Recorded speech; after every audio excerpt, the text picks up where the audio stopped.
Hello student, আমি দেবযানী দত্ত। তোমাদের আমি অঙ্ক আজকে করাবো।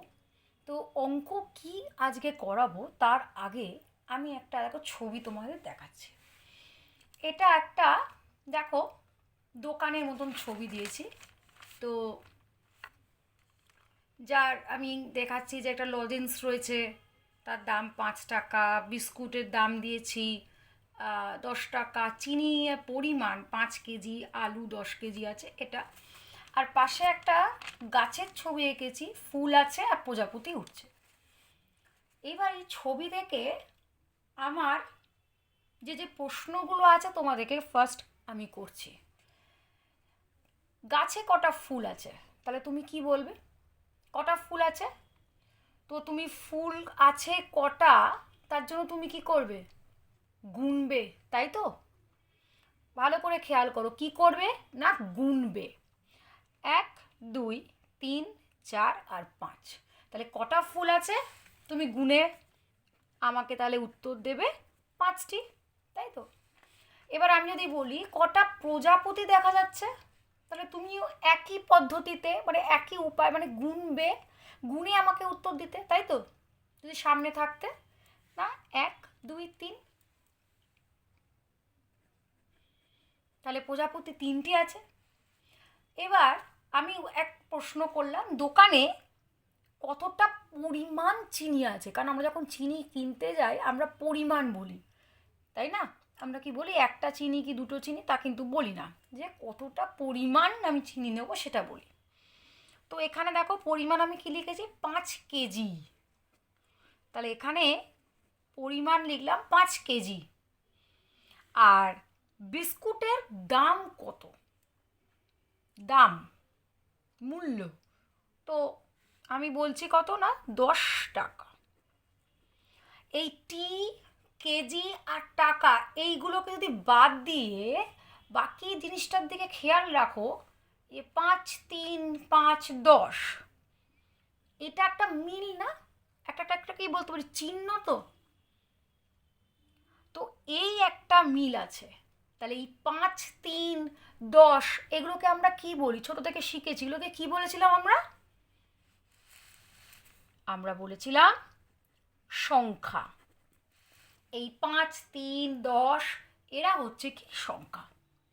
তাহলে এই যে আমি বললাম সংখ্যা, ছোটবেলায় কিন্তু তোমরা যদি জেনেছিলে সংখ্যা, কিন্তু সংখ্যা জিনিসটা কি এটা তো জানোনি। তাহলে এসো একটু শেখো। তাহলে সংখ্যাটা তাহলে কি না, সংখ্যা হচ্ছে একটা গণিতেরই কিন্তু বিষয়। এই যে যাবতীয় আমরা গণনা করছি বা পরিমাপ করছি, এগুলো কিন্তু সমস্ত কিন্তু গাণিতিক বিষয়, তাই তো? গণনা, পরিমাপ, এবং এইগুলোর ব্যবহারের উদ্দেশ্যেই সংখ্যাটাকে ব্যবহার করছি। এবং এই সংখ্যা দিয়ে কিন্তু আমরা এই যে জিনিসটার মানে যে বিষয়ের গণনা করছি বা পরিমাপ করছি তার একটা ধারণা পাচ্ছি। এই যে ফুলটার ধারণা পাচ্ছি, কি ধারণা পাচ্ছি না কটা ফুল আছে 5টি। এখানে লজেন্সের দামের ধারণা পাচ্ছি না কত না 5 টাকা, তাহলে ধারণা পাচ্ছি তো পরিমাপ বা গণনার। তাহলে সংখ্যা দিয়ে আমরা এই আমরা ধারণা করতে পারছি। মনে রেখো, এই গণন মানে এই সংখ্যা যে সৃষ্টির একটা বিশাল ইতিহাস আছে, যখন বড় হবে জানবে।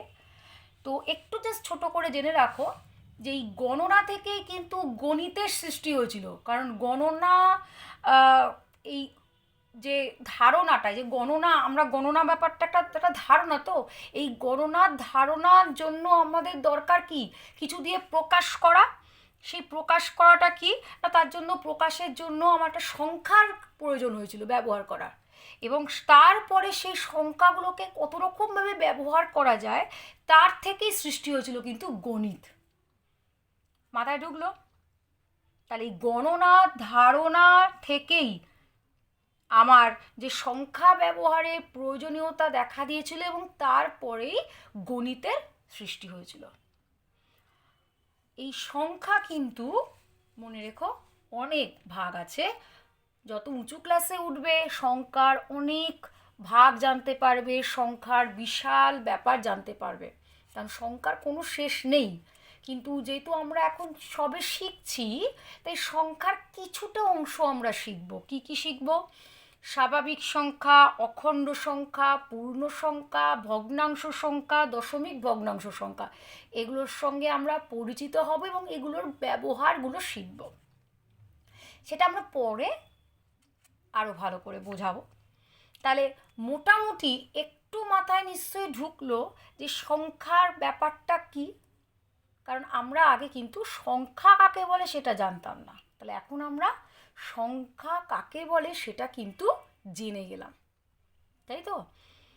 এইবার দেখো, এই যে তাহলে সংখ্যা আমরা 3, 5, 10 এগুলোকে তো বলছি, তাহলে এগুলো কি এক একটা কিন্তু চিহ্ন বা প্রতীক, মানে কাউকে কি করছে, তুলে ধরছে, তাই তো? তাহলে ধারণাটাকে প্রকাশ করছে। তাহলে এই যে যে প্রতীক সাহায্যে আমি যে প্রকাশ করছি, মানে এই যে 5 বললাম বা এই যে 9 বললাম, এইগুলোকে বলা হয় অঙ্ক। মনে রেখো, ওই অঙ্ক মানে হচ্ছে গণিত নয়, হ্যাঁ, বিষয় হচ্ছে গণিত বা অঙ্ক, এটা কিন্তু ডিজিট বা অঙ্ক। বোঝা গেল? এই অঙ্ক বা ডিজিট কোনগুলো? না 0, 1, 2, 3, 4, 5, 6, 7, 8, 9 পর্যন্ত। 10 কিন্তু নয়, ঠিক আছে? 10 নয় কিন্তু। এই 0 থেকে 9 পর্যন্ত দেখো, 1টা 2টো 3টে 4টে 5টা 6টা 7টা 8টা 9টা 10টা, তাই তো? তাহলে এই 10টা অঙ্ক, এইগুলো হচ্ছে এক একটা চিহ্ন বা প্রতীক। এইগুলোকেই বিভিন্নভাবে বসিয়ে বসিয়ে কিন্তু অনেক ধরনের সংখ্যা তৈরি করা হয়। তাই সংখ্যার কিন্তু কোনো রকমের শেষ নেই। আরও ভালোভাবে বললে দেখো, আমরা একটা 5 সংখ্যা জানি, আমরা ভুলে যাই এক অঙ্কের সংখ্যা, পরে আমি যখন বোঝাবো। এখন আমরা আমরা যে ছোটবেলায় কী শিখেছিলাম, যা 10 একটা সংখ্যা, তাই তো? এবার 10-এর পরে কি?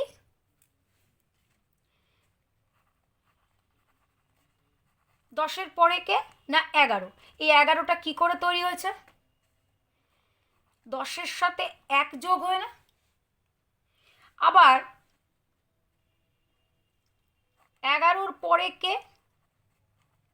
12। এই 12টা তৈরি হয়েছে কি না 11-র সাথে 1 যোগ করে। তাহলে দেখো তো, যে কোনো একটা সংখ্যার সঙ্গে 1 যোগ করলেই পরের সংখ্যা পেয়ে যাচ্ছি। তাহলে কেউ যদি বলে এই এত বড় একটা, এটা হচ্ছে শেষ সংখ্যা, এইটা বললো শেষ সংখ্যা, কিন্তু আরেকজন বলল কখনো নয়, এর সাথে যেই 1 যোগ করে দেবো পেয়ে যাব এই আর একটা নতুন সংখ্যা, যেটা এর পরে আছে। তাই জন্য বলা হয় সংখ্যার শেষ নেই। এবং তার যুক্তিটা কি দিচ্ছি না, যে কোনো সংখ্যা নাও, তার সাথে 1 যোগ করলেই যেহেতু পরের সংখ্যা পেয়ে যাব, তাহলে কেউ যদি বলে একদম শেষ সংখ্যা আমি পেয়েছি খুঁজে, সাথে সাথে পরের জন বলবে 1 যোগ করে ফেলো, সাথে সাথে আর একটা সংখ্যাও পেয়ে যাবে। তাহলে সংখ্যার কোনো শেষ নাই, মনে রাখবে। তাই জন্য আমরা যখন সংখ্যা লিখি তখন আমরা এরকম ডট ডট ডট দিয়ে যাই, মানে চলবে চলবে, ডট ডট মানে হচ্ছে কি না চলছে। এই যে সংখ্যার অনেক প্রকার বললাম, তার মধ্যে তোমাদের একটু ধারণাটা দিয়ে দিই। এই যে 1 থেকে শুরু করে যে সংখ্যাগুলো পাবো, 1 থেকে শুরু করে যাবতীয় যে সংখ্যা 1, 2, 3, 4, 5 থেকে শুরু করে, দেখো ডট ডট দিলাম, একটা 99, আবার চলছে, ডট ডট মানে চলছে, তারপর একটা এই সংখ্যা লিখলাম, তারপর কমা দিয়ে আবার ডট ডট মানে চলছে, শেষ তো নেই সংখ্যার। এই সংখ্যাগুলো কিন্তু বলা হয় স্বাভাবিক সংখ্যা। পরে তোমাদের সংখ্যার পরিচিতি আছে, তখন আবার ভালো করে তোমাদের এই স্বাভাবিক সংখ্যা বুঝিয়ে দেবো, ঠিক আছে? তাহলে 1 থেকে শুরু করে একদম চলছে সেই সংখ্যাগুলোকে আমরা স্বাভাবিক সংখ্যা বলছি, ঠিক আছে? এইবার দেখো সংখ্যা গঠনটা কি করব, কি করে হবে।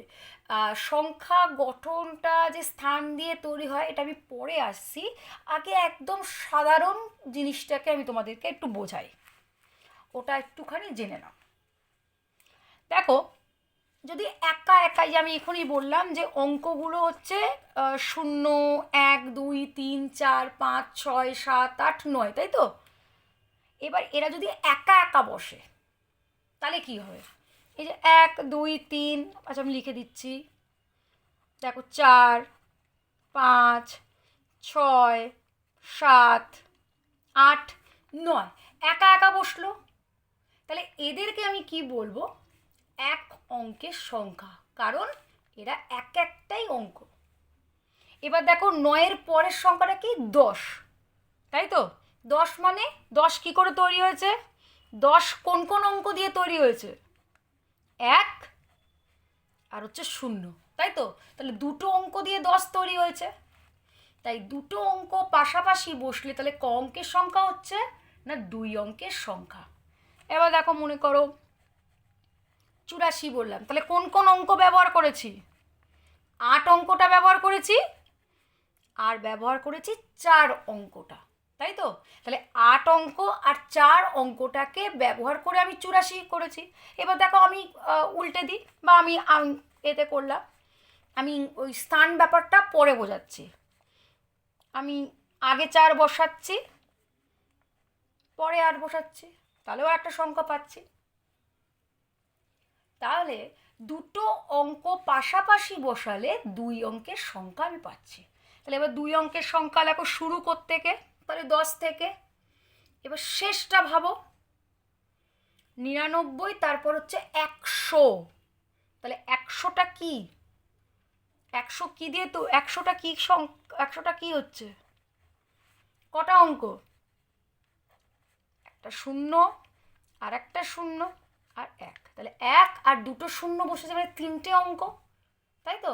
তাহলে তাহলে 2 অঙ্কের সংখ্যা কোনগুলোকে বলবো, 10 থেকে শুরু করে 99 পর্যন্ত, এরা 2 অঙ্কের সংখ্যা।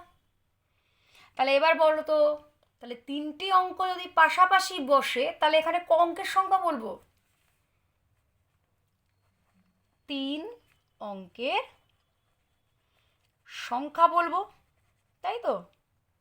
এবং এই 3 অঙ্কের সংখ্যাটা কারা, দেখো 99-এর পরেই হচ্ছে 100, তাহলে 3 অঙ্ক শুরু হলো, তাহলে 100, 101 শুরু করে যাবতীয় কারা, দেখো শেষ ভাবো, দেখো এটা 4 অঙ্ক, তাই তো, 1, 2, 3, 4, তাহলে 999।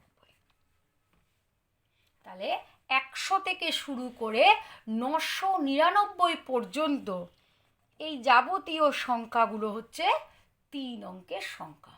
তাহলে এই রকমভাবে আমি প্রত্যেকটা 4 অঙ্কের, 5 অঙ্কের, 6 অঙ্কের সংখ্যা বলতে পারবো। তাহলে তাহলে কত অঙ্কের সংখ্যা আমি কি করে বুঝবো, না কটা অঙ্ক বসেছে। তাহলে একটা আমি জিজ্ঞেস করি,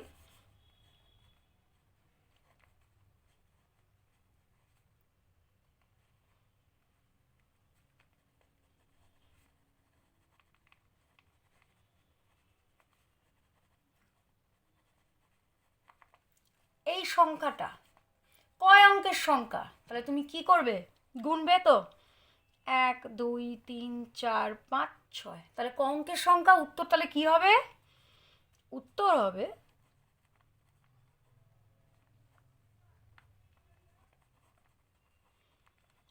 6 অঙ্কের সংখ্যা। মাথায় ঢুকলো, তাহলে কটা অঙ্ক আছে সেইটার ওপর নির্ভর করে আমি বলবো ওটা কত অঙ্কের সংখ্যা। মাথায় ঢুকলো। আচ্ছা, পরবর্তী সংখ্যা তাহলে পাচ্ছি কিভাবে, যে কোনো একটা সংখ্যার সাথে 1 যোগ করলে, তাই তো পরের সংখ্যা পাচ্ছি। 84-র সাথে 1 যোগ করলেই পরের সংখ্যা পাচ্ছি 85।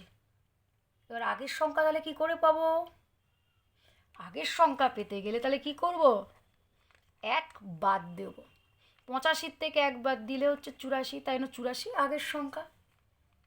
তাহলে পূর্ববর্তী সংখ্যা মানে আগের সংখ্যা পাওয়ার জন্য কি করব? যে কোনো সংখ্যা থেকে 1 বিয়োগ করব। আচ্ছা, এখানে কিন্তু স্বাভাবিক সংখ্যা ভাবছি না, আমি সংখ্যা যে কোনো নিচ্ছি। শূন্যটাও কিন্তু একটা সংখ্যা। এই শূন্যটা কি সংখ্যা বলে সেটা আমি পরে বোঝাবো। তাহলে যে কোনো সংখ্যার থেকে আমি 1 বাদ দিলে তার আগের সংখ্যা বা পূর্ববর্তী সংখ্যা পাবো। পূর্ববর্তী, তাহলে পরবর্তী মানে পরের সংখ্যা পেতে গেলে সংখ্যার সাথে 1 যোগ করব, আর আগের সংখ্যা পেতে গেলে বা পূর্ববর্তী সংখ্যা পেতে গেলে যে কোনো সংখ্যা থেকে 1 বিয়োগ করব। মাথায় ঢুকলো? আচ্ছা, এবার এই পরেরটা করার আগে আমি একটুখানি এই দিকটাতে যাই। তাহলে 1 অঙ্কের সংখ্যা শুরু হলো কোত্থেকে? 1 থেকে, শেষ হলো কোথায়? 9, তাই তো? তাহলে এই 1কে আমি কি বলতে পারি? 1 অঙ্কের সব থেকে ছোট সংখ্যা, তাই না?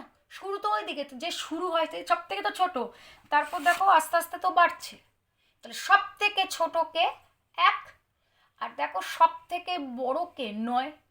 তাহলে 1 অঙ্কের সব থেকে ছোট সংখ্যা হচ্ছে 1, আর 1 অঙ্কের সবচেয়ে বড় সংখ্যা হচ্ছে কি? 9। ঠিক একই রকমভাবে দেখো 2 অঙ্কের, দেখো শুরু কোত্থেকে? 10 থেকে, আর শেষ কোথায়? 99-তে। তাহলে 2 অঙ্কের সব থেকে ছোট সংখ্যাটা হলো 10, আর 2 অঙ্কের সব থেকে বড় সংখ্যা হলো 99। মনে রেখো, সংখ্যার সবচেয়ে বড় সংখ্যা আমি কিন্তু বলতে পারি না। সংখ্যার শেষ যখন নেই এবং সবচেয়ে বড়, এবং লিখে দিই সংখ্যার শেষ নেই, তাই সবচেয়ে বড় সংখ্যার অস্তিত্ব নেই, মানে আমি ঠিক খুঁজে পাবো না, কারণ আস্তে আস্তে বেড়ে যাবে সংখ্যা। কিন্তু আমি এখানে সব থেকে বড় বা সব থেকে ছোট বলতে পারছি কেন না? আমি এটা বেঁধে দিয়েছি এর থেকে এতর মধ্যে, তাই না? দেখো 2 অঙ্কের বলে দিচ্ছি, তাই 2 অঙ্কের শুরু জানি, শেষ জানি। মনে রাখবে, শুরু এবং শেষ জানলে তবেই তুমি সব থেকে ছোট বা সব থেকে বড় বলতে পারবে। তুমি শুরু আর শেষ যদি না জানো তাহলে কখনোই কিন্তু পারবে না। তুমি এখানে দেখো শুরু আর শেষটা জানো, তাই জন্য 2 অঙ্কের সবচেয়ে ছোট সংখ্যা 10 তুমি জানতে পারলে, আর 2 অঙ্কের সবচেয়ে বড় সংখ্যা যে 99 সেটাও জানতে পারলে। মাথায় ঢুকলো? তাহলে তাহলে কেন আমি এক্ষেত্রে আমি সবচেয়ে বড় আর সবচেয়ে ছোট বলতে পারলাম, আর অন্য ক্ষেত্রে কেন বলতে পারবো না? ঠিক আছে?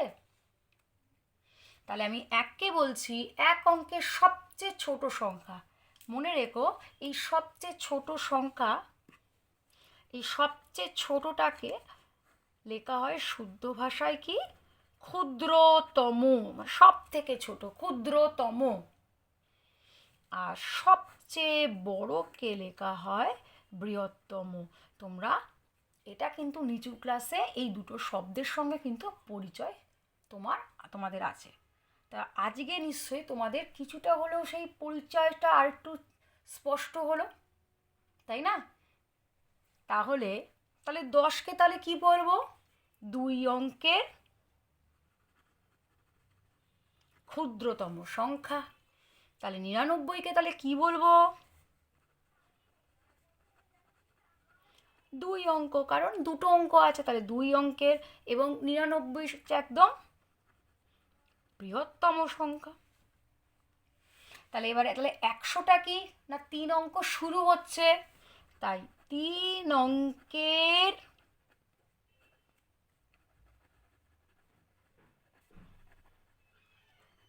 ক্ষুদ্রতম সংখ্যা। আর 999তে গিয়ে 3 অঙ্ক শেষ হচ্ছে, তাই একে বলবো 3 অঙ্কের বৃহত্তম সংখ্যা। তাই জন্য মনে রাখবে, বৃহত্তম সংখ্যা বলা যায় না, কিন্তু আমি যদি অঙ্কটাকে উল্লেখ করে দিই তবে কিন্তু বলতে পারবো। যেমন দেখো, আমি যদি বলি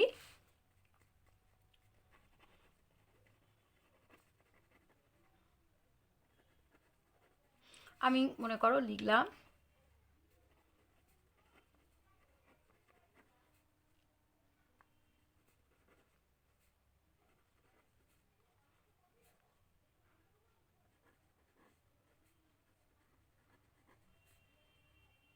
এটা দিলাম। আমি যদি বলি বৃহত্তম সংখ্যা কত, এই উত্তর প্রশ্নটা যদি চাই, তাহলে তোমার কিন্তু উত্তর পাওয়া যাবে না, কারণ উত্তর আমি ঠিক মতন বুঝতে পারবো না। তাহলে সঠিক উত্তর পাওয়া সম্ভব নয়, কারণ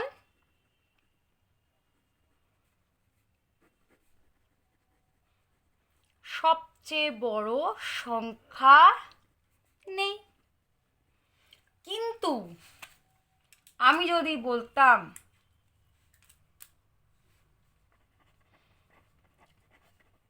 দুই অঙ্কের বৃহত্তম সংখ্যা কত, তাহলে কিন্তু তুমি বলতে পারতে, কারণ এই দুই অঙ্কটা বলা আছে। তাহলে কে হতো? উত্তর হতো 99। মাথায় ঢুকলো? এটা কিন্তু ওই কারণে অঙ্কটা কিন্তু উল্লেখ করবে। তোমরা কিন্তু ভীষণ ভুল করো, বৃহত্তম সংখ্যা ক্ষুদ্রতম সংখ্যা বলে লিখে দাও, কিন্তু কত অঙ্কের বৃহত্তম সংখ্যা, কত অঙ্কের ক্ষুদ্রতম সংখ্যা, এটা যদি উল্লেখ না করো সেখানেই কিন্তু নম্বর চলে যাবে। মনে থাকলো?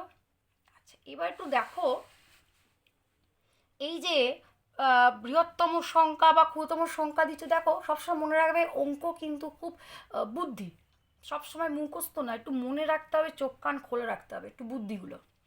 দেখো, ক্ষুদ্রতম সংখ্যা এক অঙ্কের হচ্ছে 1, দুই অঙ্কের ক্ষুদ্রতম সংখ্যা দেখো একের পরে একটা শূন্য, 3 অঙ্কের ক্ষুদ্রতম সংখ্যা দেখো একের পরে দুটো শূন্য।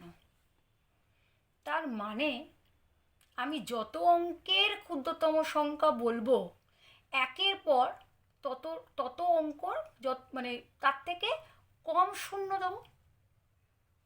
মানে 3 অঙ্কের ক্ষুদ্রতম সংখ্যা বলেছিল বলে একের পরে দুটো শূন্য বসেছিল। তাহলে আমার যদি 6 অঙ্কের ক্ষুদ্রতম সংখ্যা বলে, তাহলে একের পরে কটা শূন্য লাগাবো, কটা শূন্য বসাবো?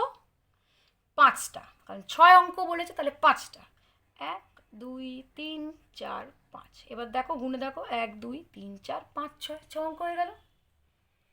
ঠিক একই রকমভাবে দেখো বৃহত্তম সংখ্যাগুলো দেখো, এক অঙ্কের বৃহত্তম সংখ্যা মানে একটা নয়, দুই অঙ্কের বৃহত্তম সংখ্যা মানে দেখো দুটো নয়, 3 অঙ্কের বৃহত্তম সংখ্যা মানে 3টে নয়। তার মানে যত অঙ্কের বৃহত্তম সংখ্যা বলবে ঠিক ততগুলো আমি 9 বসাবো। তাহলে 8 অঙ্কের বৃহত্তম সংখ্যা বলেছে, তাহলে আমি কি বসাবো?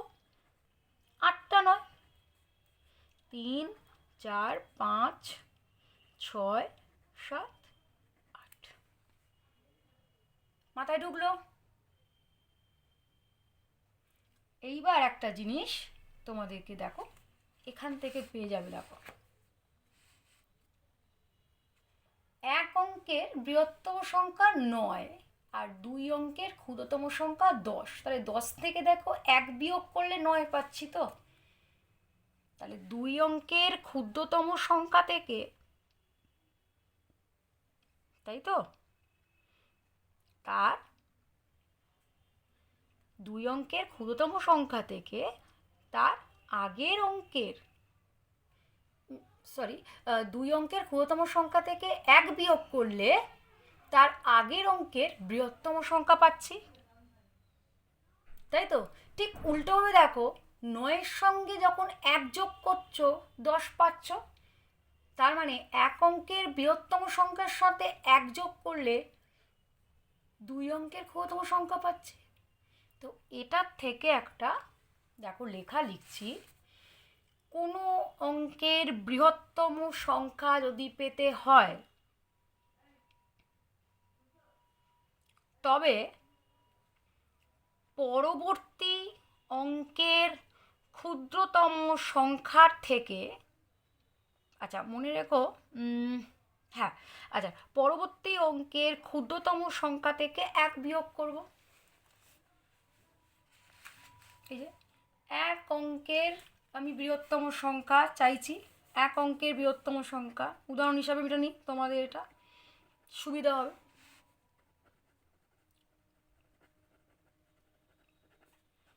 মানে 9 তো, তাহলে এটা কি করে পাবো? পরবর্তী অঙ্ক, মানে 1 অঙ্কের পরবর্তী অঙ্ককে 2 অঙ্ক,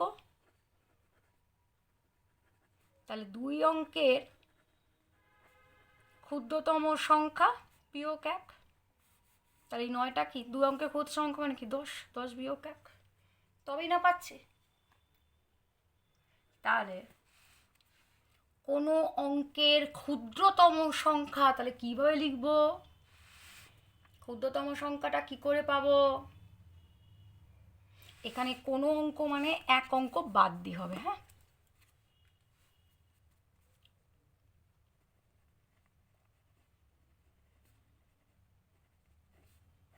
এক অঙ্ক বাদ মানে 1 বাদ দিয়ে, 1 বাদে যে কোনো অঙ্কের, 1 বাদে যে কোনো অঙ্কের ক্ষুদ্রতম সংখ্যা। তো উদাহরণ নিই, 2 অঙ্কের ক্ষুদ্রতম সংখ্যা আমি কি করে পাবো? 2 অঙ্কের ক্ষুদ্রতম সংখ্যা 10, 10টা কি করেছিলাম আগের 1 অঙ্কের, লিখি 1 অঙ্কের বৃহত্তম সংখ্যা যোগ 1, তাই না? 1 অঙ্কের বৃহত্তম সংখ্যা 9 যোগ 1, তাহলে যে কোনো অঙ্কের ক্ষুদ্রতম সংখ্যা যদি পেতে হয় তাহলে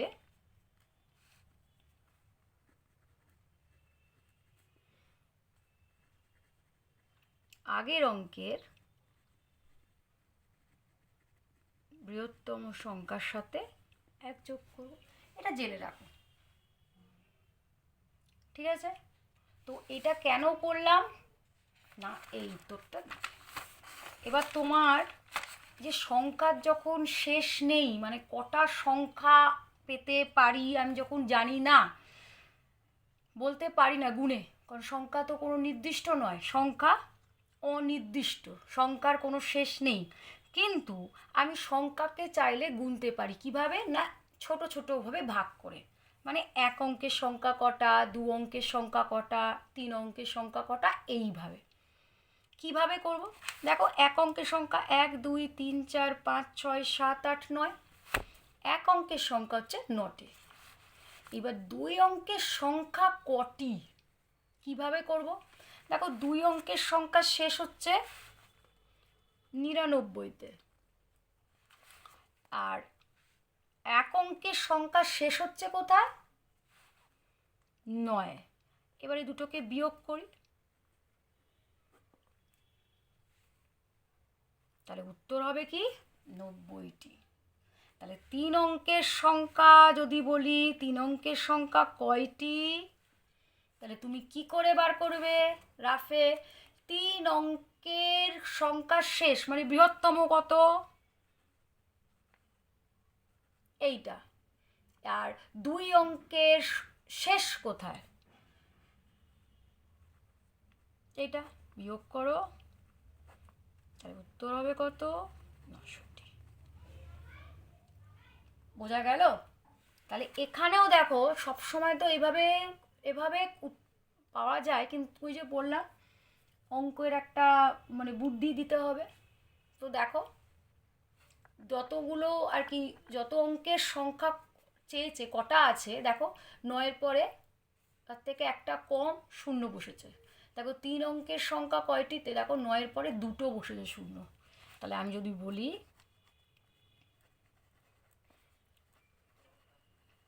8 অঙ্কের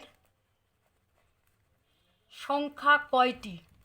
যদি যদি এই বুদ্ধি হিসাবে করতে যাও তাহলে কি করব, 9-এর পরে কটা শূন্য, একটা দুটো তিনটে চারটে পাঁচটা ছটা সাতটা, এইটা বসাবো।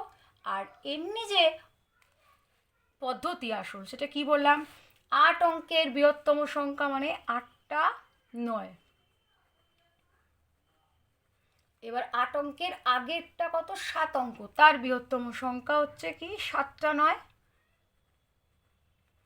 তাকে বিয়োগ করলে এটা, দেখো এটাই হচ্ছে ওটা। তাহলে এখান থেকে কিন্তু একটা সূত্র বলতে পারি কি, তাহলে কোনো অঙ্কের সংখ্যা কয়টি যদি বের করতে বলে তাহলে কি করব, যেটা পদ্ধতি, তাহলে তত অঙ্কের বৃহত্তম সংখ্যার থেকে তার আগের অঙ্কের বৃহত্তম সংখ্যার বিয়োগ করব। মাথায় ঢুকলো? তাহলে এই গেল তোমাদের মোটামুটি সংখ্যার একটু ধারণা। পরবর্তী ক্লাসে তোমাদের স্থানীয় মান প্রকৃত মানটা কিন্তু বোঝাবো। এইটা একটা জাস্ট তোমাদের কি বলবো, একটু ধারণাটা এতক্ষণ ধরে বোঝালাম।